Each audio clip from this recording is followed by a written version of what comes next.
আমি চুরি করছি না ডাকাতি করছি।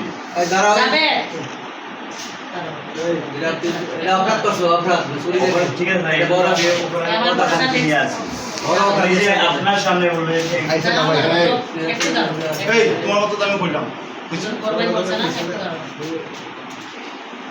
আসামি জাভেদ আহমেদ তিনি জানানো যায় বা গোপন সংবাদের মাধ্যমে আমরা জানতে পারি যে হবিগঞ্জ জেলার শাস্ত্রগঞ্জ থানার নতুন ব্রিজ থেকে প্রাইভেট কারে রওনা দিয়ে সুনামগঞ্জের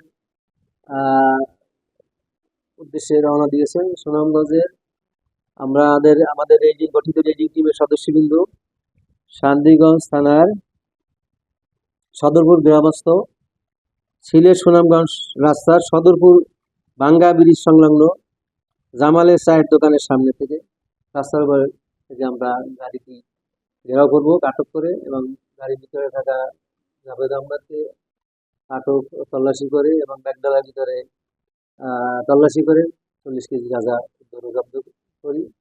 অতঃপর আমরা আসামি এবং এর সাথে জড়িত আরো 2 জন সিরাজ মিয়া, গুলজার মিয়াকে সম্পৃক্ত করে 3 জন আসামির বিরুদ্ধে জব্দকৃত আলামত বিক্রয়ের উদ্দেশ্যে পরিবহন, সংরক্ষণ, বহন করার অপরাধে মাদকদ্রব্য নিয়ন্ত্রণ আইন 2018 সংশোধন 2026 সংশ্লিষ্ট ধারায় শান্তিগঞ্জ থানায় একটা মামলা দায়েরের কার্যক্রম প্রতিদিন আছে, চলমান আছে।